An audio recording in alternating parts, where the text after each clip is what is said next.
Money view from the top के इस episode में आप सबका स्वागत है। ये एक बहुत ही खास एपिसोड है क्योंकि हम हमेशा इक्विटी की बात करते हैं और जब म्यूचुअल फंड्स की भी बात आती है तो हम ज्यादातर फोकस इक्विटी पर ही करते हैं और ये भूल जाते हैं कि एक बहुत बड़ी एसेट क्लास है डेट। अब अगर आपको हमारे गेस्ट से इंट्रोड्यूस कराने से पहले थोड़ी अगर आपको एक इंट्रोडक्शन दूं डेट के बारे में, वो ये है कि हमें डेट समझ आता है क्योंकि हमने 170 लाख करोड़ से भी ज्यादा रुपए अपने सेविंग बैंक अकाउंट या फिक्स डिपॉजिट में बैंक्स के साथ हम रखते आए और कई सालों से रखते आए। तो डेट यही है, लेकिन अब डेट में आप निवेश कैसे कर सकते हैं ये बताने के लिए आज हमारे साथ एक इंडस्ट्री के वेटरन जो है संदीप बागला, जिन्होंने 25 साल से भी ज्यादा इस इंडस्ट्री में काम किया है, कई कई रोल इन्होंने निभाए हैं और अब है सीईओ ट्रस्ट म्यूचुअल फंड, एक रिलेटिवली नई म्यूचुअल फंड हाउस है जो पूरी तरह से डेट पर इस वक्त फोकस्ड है। संदीप, बहुत बहुत खुशी हो रही है आपसे एक बार फिर इंटरव्यू करने की। 25-30 साल कैसे गुजर गए पता ही नहीं चला और बहुत बाजार भी बदल गया, म्यूचुअल फंड इंडस्ट्री भी बदल गई और बहुत अच्छी बात है कि आप अब इस नए रोल में एक नई एसेट क्लास, नहीं क्या मतलब एसेट क्लास तो पुरानी है लेकिन नए जरिए जो है उसे लोगों तक पहुंचाने की कोशिश में है। आपको बहुत बधाई अपने नए रोल में और कुछ आपसे चर्चा करूंगा मैं डेट के बारे में। तो मेरा सबसे पहला सवाल आपसे है, जैसे मैंने कहा अपने इंट्रोडक्शन में कि हम बैंक डिपॉजिट तो हम सब भारतीय समझते हैं, जैसे हम रियल एस्टेट समझते हैं और इक्विटी पे बहुत चर्चा होती है। अब ये बात बहुत जरूरी है कि डेट पर भी चर्चा हो और सबसे पहला सवाल मेरा आपसे ये है कि डेट को डेट में निवेश का क्या मतलब होता है, क्योंकि स्टॉक्स तो हम जाकर खरीद लेते हैं स्टॉक एक्सचेंज पे या म्यूचुअल फंड के जरिए, लेकिन डेट की जब बात आती है तो लोग सोचते हैं कि भाई ये हम कैसे खरीदें इसको। तो अगर आप शुरू में पहले डेट का की क्या अहमियत है, डेट में इन्वेस्ट कैसे किया जाता है, अगर उस पर आप बताएं। धन्यवाद विवेक, तुमसे मिलकर काफी दिन बाद अच्छा लगा और तुम्हारे व्यूअर्स के लिए भी मैं कुछ अगर मदद कर सकूं तो मुझे काफी खुशी होगी। तो आपने एकदम सही फरमाया कि देखिए आज कोई भी हाउस होल्ड है तो वो पहले तो बैंक एफडी करता है, फिर शायद रियल एस्टेट में इन्वेस्ट करता है और उसके बाद जो बचा रहता है वो इक्विटी में इन्वेस्ट करना चाहता है। एंड इक्विटी में अगर हम लास्ट 10-15 साल की बात करें तो ये काफी वाजिब भी था ये ध्यान होना, क्योंकि करीब 14-15% सालाना रिटर्न मिला है इन्वेस्टर्स को। और इंडिया की ग्रोथ स्टोरी अगर अच्छी रही, चलती रही तो शायद नेक्स्ट 10-15 साल भी शायद मिलेंगे। मैंने एक स्टडी की थी कि 10-15 साल में डेट में कितना रिटर्न आया है, यानी करीब 8-8.5 के आसपास रिटर्न आया है डेट में। तो पहले मैं आपको क्यों बता रहा हूँ कि पहले मैं आपको बताना चाहता हूँ इसमें डिफरेंस क्या है डेट और इक्विटी। सो डेट में जहाँ की 8-8.5% रिटर्न आया है उसकी वॉलेटिलिटी काफी कम रही। जो सबसे खराब साल था उसमें शायद -1 या 2% आया हो, और जो बहुत अच्छा साल था उसमें सालाना 17-18% की बढ़त देखी गई थी। इक्विटी में अगर देखा जाए तो इक्विटी में -51% भी था और +75% भी था।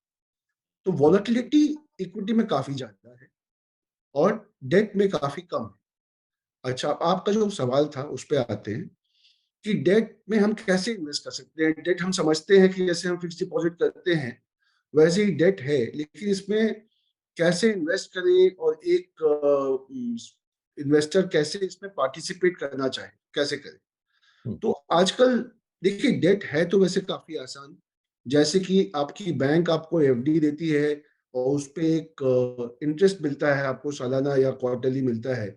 लेट से आज के दौर पे शायद 7% मिल रहा हो। वैसे ही डेट जो एक इंस्ट्रूमेंट रहता है जिसमें जो इशुअर है वो आपको सालाना एक ब्याज देता है और वो कूपन फिक्स हो जाता है, हम्म, जैसे कि आपकी इंटरेस्ट रेट फिक्स हो जाती है बैंक एफडी। इसमें सबसे बड़ा अंतर क्या है कि ये जो बॉन्ड्स होते हैं या डिबेंचर्स होते हैं, जो डेट होता है, उसको आप ट्रेड कर सकते हैं बाजार में। अब क्या है कि जैसे अगर इंटरेस्ट रेट नीचे आए तो बॉन्ड्स के भाव ऊपर जाते हैं। तो हो सकता है कि आपने जो 100 रुपए पे कोई अगर डिबेंचर खरीदा हो, अगर उसमें इंटरेस्ट रेट नीचे आ जाए या फिर उस कंपनी की रेटिंग इंप्रूव कर जाए, तो हो सकता है कुछ महीनों या सालों बाद उसका भाव बढ़ के 105 या 110 रुपए, उस टाइम पे आप उसको बेचना चाहें, तो ये विकल्प आपको ठीक से पता नहीं होता है कि इसको मैं कैसे बेचूं, उसका सही मार्केट प्राइस क्या है। ये एक सामान्य आदमी के लिए करना थोड़ा डिफिकल्ट है कंपेयर टू कि एक स्टॉक जहाँ पे आप प्राइस डिटरमिन कर लेते हैं। यहाँ पे प्राइसिंग भी थोड़ी ये इंस्टीट्यूशंस ज्यादा इस पे ध्यान देते हैं, जैसे mutual fund, insurance companies, banks, provident funds. ये लोग बड़ी मात्रा में इसमें काफी इन्वेस्ट करते हैं। और आजकल कुछ वेबसाइट्स भी हैं जिस पे जाके आप ट्रेड कर सकते हैं, उनमें बॉन्ड्स आपको सेकेंडरी मार्केट से भी आप परचेज कर सकते हैं। हम्म, और वैसे तो देखा जाए तो बीएससी एनएससी में भी इनका लिस्टिंग होती है और बॉन्ड्स की, और उसमें भी आप इन्वेस्ट कर सकते हैं। आपको खाली ये देखना है कि जो ट्रिपल ए या गवर्नमेंट बॉन्ड्स तो एकदम रिस्क फ्री होते हैं और उनसे ज्यादा दर आपको मिलेगी ट्रिपल ए इशूअर्स में, जो काफी सेफ होते हैं, और उससे ज्यादा आपको ब्याज मिलेगा डबल ए, लेकिन उसमें थोड़ा रिस्क बढ़ जाएगा।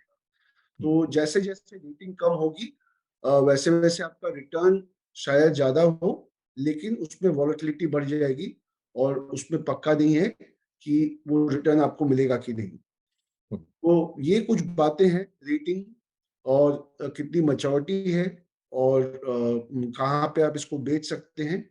ये सब बातें हैं जिसमें आप जिसकी जो जानने के बाद आप डेट में खुद डायरेक्टली भी इन्वेस्ट कर सकते हम्म।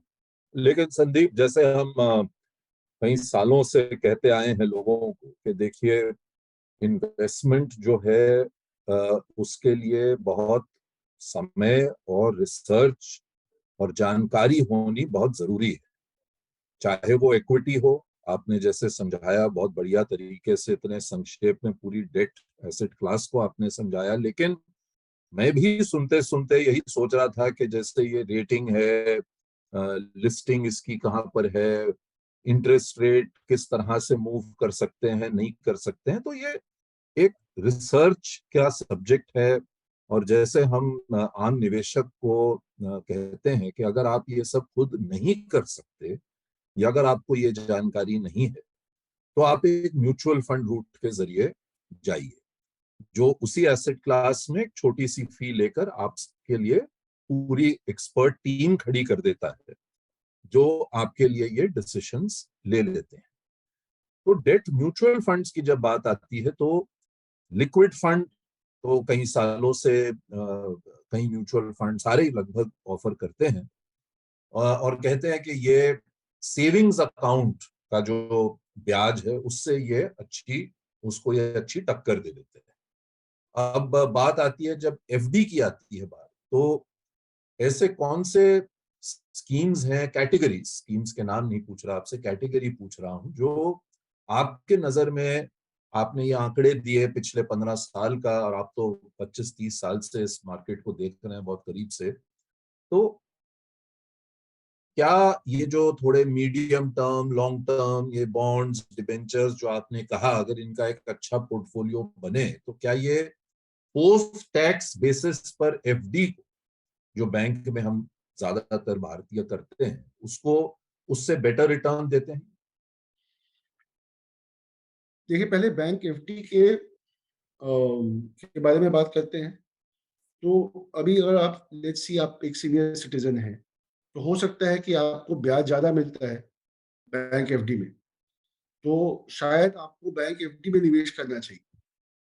बैंक एफडी का ये भी फायदा होता है कि आप कभी भी इससे पैसा निकाल सकते हैं, शायद थोड़ी पेनल्टी लगे, लेकिन इसमें बहुत ज्यादा टैक्स बेनिफिट आपको नहीं मिलता है। अब हम अगर म्यूचुअल फंड पे आए, तो म्यूचुअल फंड अलग अलग किस्मों की बॉन्ड्स में इन्वेस्ट करते हैं, डाइवर्सिफाई करके पोर्टफोलियो को डाइवर्सिफाई करते हैं, और उनमें भी लिक्विडिटी काफी रहती है। आप चाहें तो उसको एक दिन के बाद पैसा तुरंत निकाल सकते हैं। किसी भी दिन आप रिडम्पशन डालते हैं तो नेक्स्ट डे मॉर्निंग आपके अकाउंट में पैसा आ जाता है। तो लिक्विडिटी के हिसाब से अगर देखा जाए तो काफी सिमिलैरिटीज हैं सेविंग्स बैंक और म्यूचुअल फंड्स में, डेट स्कीम्स में। इनफैक्ट थोड़ी ज्यादा लिक्विडिटी है, बिकॉज अगर आपने लेट्स से 10 लाख रुपया इन्वेस्ट किया है, आपको 1 लाख ही निकालना है, या 50,000 ही निकालना है, या 25,000 निकालना है, तो आपको उस यूनिट्स पे आपको पैसा मिल जाएगा। आपको पूरा का पूरा रिडेम्पशन नहीं डालना पड़ेगा। आप उसको छोटे छोटे भागों में भी बांट सकते हैं और निकाल सकते हैं। आप इसमें ऐड भी कर सकते हैं। दूसरी बात कि आप टैक्स का अगर देखा जाए, तो अगर 3 साल तक आप म्यूचुअल फंड में रहते हैं और उसमें आपको आपकी एनएवी बढ़ती है, तो आपको लॉन्ग टर्म कैपिटल गेन्स का बेनिफिट मिलेगा अगर आप 3 साल तक डेट फंड में रहते हैं। तो अगर मानिए कि आपका रिटर्न 6% आया, और अगर इंडेक्सेशन की बेनिफिट आप लेते हैं, तो वो भी करीब लेट से 6% में चल रहा है, तो आपको उस पर बहुत ही कम टैक्स देना पड़ेगा। और आप अगर इसको लेट से मार्च 23 के पहले आप किसी स्कीम में डालते हैं, और आप अप्रैल 26 के बाद निकालते हैं, तो आपको 4 इंडेक्सेशन का बेनिफिट मिलेगा, जहाँ की आपको रिटर्न मिलेगा 3 साढ़े 3 साल का। तो इससे टैक्स की प्रोबेबिलिटी आपकी काफी कम हो जाती है, टैक्स की लायबिलिटी बहुत कम हो जाती है। तो पोस्ट टैक्स रिटर्न अगर आप देखें, तो जो डेट फंड्स हैं वो 3 साल की अवधि के बाद काफी टैक्स एफिशिएंट हो जाते हैं। तो ये एक पॉजिटिव है। और आई थिंक अभी काफी बड़ी तादाद में लोग अभी इन्वेस्टमेंट कर रहे हैं डेट में, डेट म्यूचुअल फंड्स में। तो अभी थोड़ी सी जानकारी बढ़ी है लोगों की, बट अभी भी थोड़ा इसको हमें पुश करना पड़ता है। ये पुल अभी तक नहीं आया है। क्योंकि कहीं ना कहीं संदीप ऐसा है, जैसे आपने कहा कि ये जो फायदे हैं, ये शायद लोग कहीं ना कहीं सोचते हैं कि अगर मैंने म्यूचुअल फंड में डेट खरीदा तो इसमें रिस्क है। और हम तो सब कहते ही हैं, आप लोगों को तो रेगुलेटरली भी कहना पड़ता है कि भाई ये मार्केट लिंक्ड है तो इसमें रिस्क है। लेकिन लोग सोचते हैं कि अगर मैंने बैंक में डाले तो वो गारंटीड। तो लेकिन जैसे आपने कहा कि अगर आप देखें लिक्विडिटी जो बहुत जरूरी होती है इंसान के लिए, जो आपने जैसे कहा एफडी में मैं हालांकि पैसे निकाल सकता हूं लेकिन थोड़े थोड़े चंक्स में नहीं निकाल सकता, और अगर निकालता हूं तो मुझे पेनल्टी भरनी पड़ती है। फिर टैक्स का आपने कहा कि जैसे एफडी के जो रिटर्न्स हैं, वो चाहे मैंने उसका सिस्टम भी अलग है कि अगर जो इंटरेस्ट अगर मैंने निकाला या ना निकाला वो आ गया तो बस वो मेरे टैक्स में उसी साल आ जाता है, ना कि जब मैंने अपने म्यूचुअल फंड बेचे तभी मैं टैक्स भरता हूँ कैपिटल गेन्स। सही बात। तो ऐसी कई चीजें हैं जो बेनिफिट्स हैं, लेकिन शायद समय लगेगा लोगों को इसके बारे में एहसास होने का कि ये भी एक अच्छा विकल्प है अपने इन्वेस्टमेंट का।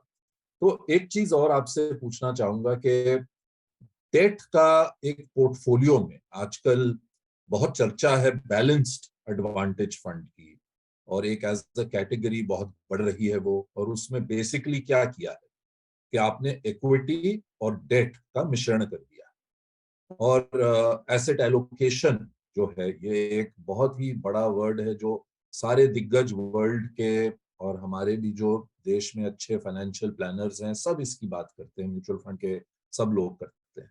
तो एसेट एलोकेशन का मतलब क्या है कि अपने सारे एग्स एक बास्केट में आप ना रखें, अलग अलग एसेट में रहिए, प्रिडोमिनेंटली डेट और इक्विटी। तो इस लिहाज से तो डेट काफी जरूरी हमेशा से ही, लेकिन अब थोड़ा शायद और इस पे ध्यान आ रहा है क्योंकि इक्विटी मार्केट्स काफी वॉलेटाइल हो गई हैं।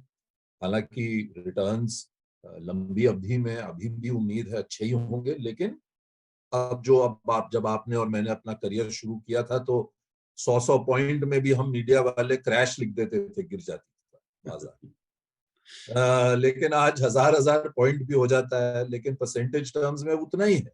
लेकिन एक इंसान के दिमाग में ऐसा लगता है कि अरे बाप रे 1000 पॉइंट गिर गया, ये मतलब क्या हो रहा है।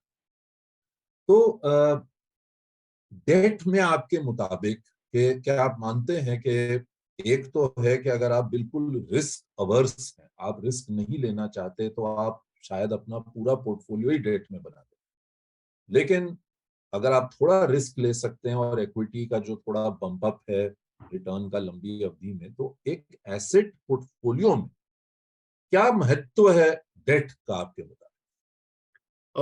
विवेक, बहुत ही ज्यादा महत्व है, क्योंकि कोई भी हाउस होल्ड मैं अगर देखता हूँ तो वो उनको 70-80% तो अपना पैसा जो है वो डेट, चाहे वो बैंक एफडी हो, चाहे वो म्यूचुअल फंड के डेट स्कीम्स हो, चाहे लिक्विड फंड्स हो, उसमें ही रखना चाहिए। बिकॉज वो आपको जो मार्केट वॉलेटिलिटी है उससे बचाता है, आपको एक रीजनेबल रिटर्न देता है। वो रीजनेबल रिटर्न ऐसा होता है कि जो मुद्रास्फीति है या इन्फ्लेशन है उससे ज्यादा होता है।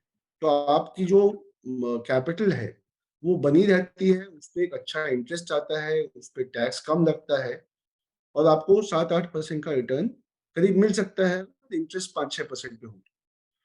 तो ये बहुत जरूरी है कि आपके 70-80% पोर्टफोलियो पे ये एक स्टेबिलिटी का फैक्टर हो, और जिससे वो आपको किसी भी हाल में वो कैपिटल आपकी लॉस ना हो। और जो 20-30% है वो आप इक्विटी में रखिए। इक्विटी में हमने देखा है कई बार कि जो रिटर्न्स आते हैं वो काफी जुड़े हुए होते हैं, इन द सेंस कि वो लंपी होते हैं। एक साल में 30% रिटर्न आ गया और फिर एक साल में कुछ भी नहीं आया। तो एवरेज में 15 आ जाता है या 14 आ जाता है, लेकिन जरूरी नहीं है कि आपको एक साथ ही मिल जाए, कि हर साल आपको 14-14% या 10-10% मिलता रहे। तो ये जो मार्केट वॉलेटिलिटी है, उससे बचने के लिए आपको मेरे ख्याल से किसी भी हाउस होल्ड 70% के आसपास अपना पैसा एक सेफ इंस्ट्रूमेंट में रखना चाहिए।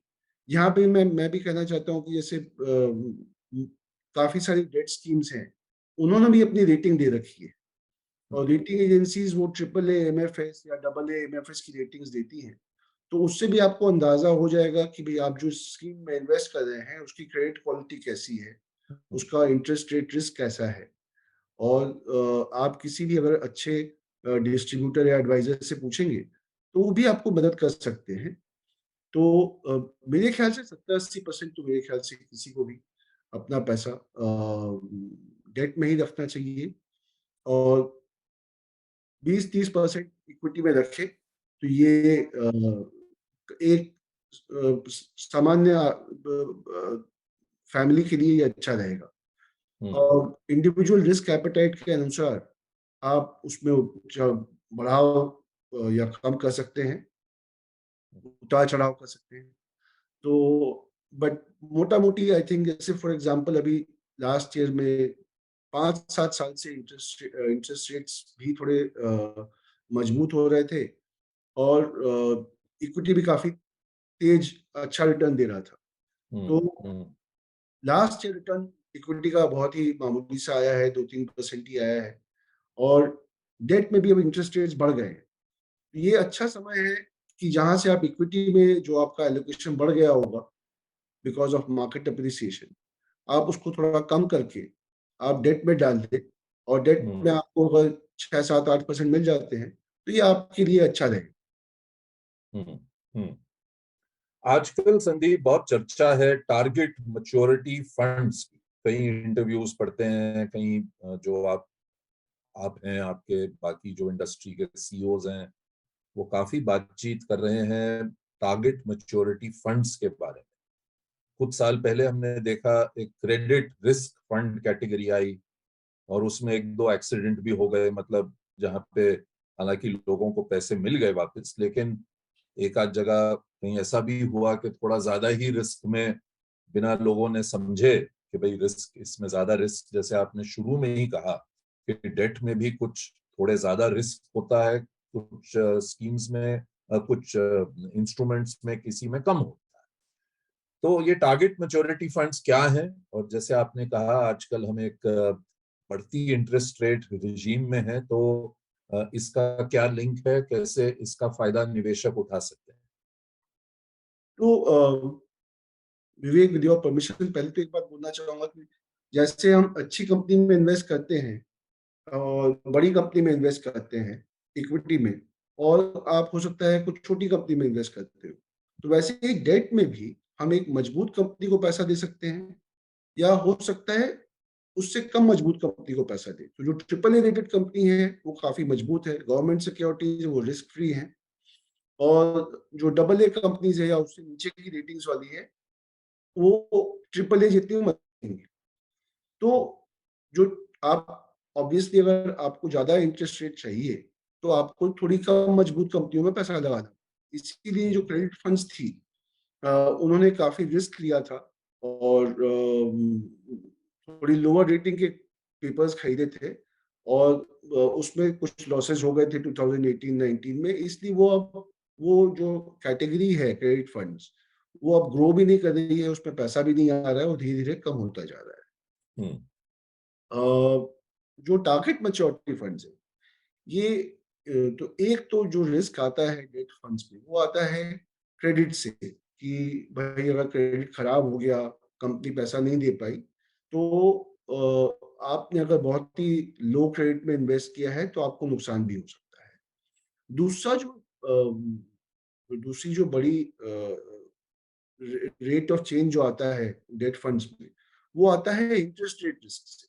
अभी आप देखेंगे कि हम लोग जब कोविड के टाइम पे थे, तो इंटरेस्ट रेट 3-4% हो गए थे। हम्म। अभी बढ़ के वो 7-7.5% हो गए हैं। इवन गवर्नमेंट सिक्योरिटीज की भी अगर हम बात करें तो इंटरेस्ट रेट काफी बढ़े हैं वहां से, क्योंकि इन्फ्लेशन ऊपर गया है। और इन्फ्लेशन ऊपर जाता है तो इंटरेस्ट रेट्स भी ऊपर जाते हैं, बिकॉज ये इंटरेस्ट रेट्स का जो पर्पज है, वो है इन्फ्लेशन को बीट करना फॉर इन्वेस्टर्स। हम्म। तो अगर इंटरेस्ट रेट बहुत जोर ऊपर नीचे करते हैं, तो इन्वेस्टर्स को रिटर्न्स में थोड़ा वॉलेटिलिटी आ सकती है। फॉर एग्जांपल, अगर इंटरेस्ट रेट ऊपर जाए, तो हो सकता है कि आपको कूपन में पैसा मिल रहा है, लेकिन उसका कैपिटल डिप्रिसिएशन हो जाए, और थोड़ा सा आपको उसमें आपकी कटौती हो जाए आपके रिटर्न में। वहीं अगर इंटरेस्ट रेट नीचे आए, तो हो सकता है कि वो प्राइस ऑफ बॉन्ड ऊपर चला जाए और उसमें आपको पैसा बन जाए और आपका रिटर्न बढ़ जाए। और जितनी लंबी बॉन्ड होगी, उतनी ज्यादा वॉलेटिलिटी होगी। हम्म। जितनी कम मैच्योरिटी होगी, उस पर कम वॉलेटिलिटी होगी। तो अभी इन्वेस्टर्स भी समझ नहीं पा रहे हैं कि इंटरेस्ट रेट यहाँ से और भी ऊपर जाएंगे, यहाँ से नीचे आ सकते हैं। तो इस जब दुविधा का माहौल हो, तो इन्वेस्टर्स चाहते हैं कि आप जैसे बैंक में हम एफडी करते हैं, वैसे ही आप हमें एक कोई स्कीम बता दीजिए जिसमें हम अगर हम मैच्योरिटी तक उसको होल्ड करें तो हमारा रिटर्न पक्का हो। उसके बीच में बॉन्ड का प्राइस ऊपर जाए नीचे जाए, उससे फर्क नहीं पड़े। तो अभी टारगेट मैच्योरिटी फंड्स बहुत पॉपुलर हो गए हैं। 3 साल, 3.5 साल, 4 साल, 5 साल, 10 साल, भिन्न भिन्न मैच्योरिटीज के टारगेट मैच्योरिटी फंड आपको मिल जाएंगे। और ये ओपन एंडेड फंड्स हैं, तो ऐसा नहीं है कि आपने खाली इसको न्यू फंड ऑफरिंग में ही डाला तो आपके लिए वो अच्छा है। आप बाद में भी खरीद सकते हैं इसको, और आप वेबसाइट पे जाके इसका इंटरेस्ट रेट भी चेक कर सकते हैं कि अभी क्या इंटरेस्ट रेट चल रहा है। तो इससे आप ये सोच सकते हैं कि आपका पैसा उस इंटरेस्ट रेट पे लॉक इन हो गया, अगर आप उसकी पूरी अवधि तक होल्ड करेंगे। हम्म। अगर आपको पहले पैसे निकालने हो, तो वो शायद उसमें एनएवी में उतार चढ़ाव आ सकता है ना। इसको टारगेट मैच्योरिटी इसलिए कहते हैं कि टिपिकली, लेट्स से आज बैंक एफडी करते हैं, तो हम लेट्स से 5 साल की एफडी करते हैं। 5 साल, 3 साल, 1 साल, ऐसे डिफरेंट मैच्योरिटीज होती है बैंक में भी।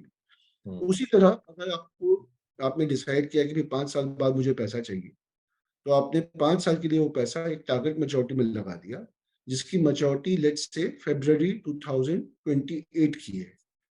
अब फरवरी 28 में आपको आपका पैसा और ब्याज सब आपको एक साथ मिल सकता है।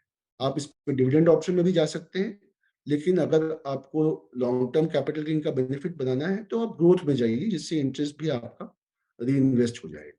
हम्म, तो ये टारगेट मैच्योरिटी फंड मेरे ख्याल से अभी पॉपुलर इसलिए हो रखी है क्योंकि अभी लोगों को समझ में नहीं आ रहा है कि रेट्स ऊपर जाएंगे या नीचे जाएंगे। ये समझ में आ रहा है कि जो 3-4% के रेट से वो बढ़ के 7-7.5 हो गए हैं, तो ये अभी अट्रैक्टिव लग रहा है। इसलिए वो चाहते हैं कि ये कुछ मात्रा में हम पैसा लगा दें, जिससे हमारा 7-7.5 का रिटर्न पक्का हो जाए। हम्म, अगर इंटरेस्ट रेट नीचे आए तो वो रिटर्न बढ़ के आप अगर एक ओपन एंडेड फंड में हो और जिसकी मैच्योरिटी 5 साल हो, तो वो रिटर्न आपका बढ़ के 10-12% भी हो सकता है। हम्म, तो ये I think target maturity fund अभी पॉपुलर हो रहा है, एक बिकॉज दुविधा है, दूसरी अ, ये काफी इजी टू अंडरस्टैंड, ये काफी बैंक एफडी जैसा ही है। अभी आप अगर एक बैंक में एफडी करते हैं तो आप शायद ही जानते हैं कि उस बैंक की रेटिंग क्या है। हम्म, तो वो हो सकता है वो बैंक ट्रिपल ए हो, या हो सकता है वो डबल ए या डबल ए माइनस हो। तो ये आज हम बैंकिंग का जो हम डिसीजन लेते हैं, वो जनरली ऐसा होता है कि हमारे घर के नजदीक जो ब्रांच है जिसमें हम्म, हमारी जान पहचान है, हम वहां पे डाल देते हैं। हम कभी हम्म, ब्रांच मैनेजर को पूछते नहीं कि भाई आपकी बैंक की एफडी की रेटिंग क्या है। बट यहाँ पे आपको फायदा क्या है कि म्यूचुअल फंड्स की स्कीम्स में या टारगेट मैच्योरिटी फंड में, कि आपको रेटिंग भी दिखने को मिल जाएगी, हर पेपर की रेटिंग दिखने को मिलेगी, आपको पूरा पोर्टफोलियो दिखेगा। और आप इसमें आप चाहें तो 5 साल होल्ड कर सकते हैं, या 3 साल जो भी उसकी अवधि तक होल्ड कर सकते हैं, या आप कभी भी निकाल भी सकते हैं। तो इसमें हम्म। लिक्विडिटी कॉम्प्रोमाइज नहीं हुई है। इसमें रिटर्न मोर और लेस, अगर कोई डाउनग्रेड या डिफॉल्ट नहीं हुआ, तो मोर और लेस वो रिटर्न्स आपको मिल जाएंगे। और उसमें आपको पोर्टफोलियो भी दिखता है और कूपन रेट भी दिखता है। बहुत बहुत अच्छी तरह से आपने समझाया संदीप। पूरे 30 साल के अपने एक्सपीरियंस आपने सामने रख दिया है हमारे दर्शकों के। बहुत बहुत धन्यवाद आपका आने के लिए। और आपको बधाई देना चाहता हूं कि जब 45 से भी ज्यादा म्यूचुअल फंड इक्विटी पर फोकस केवल कर रहे हैं, आप उभर कर आए हैं और एक नई कैटेगरी को डेवलप करना चाहते हैं। इसके लिए आपको बहुत बहुत बेस्ट विशेस मेरे और सभी दर्शकों के। उम्मीद करता हूं जल्द फिर बात होगी। और तब तक के लिए धन्यवाद। आने के लिए बहुत अच्छा लगा आपसे बात करके। धन्यवाद। Thank you.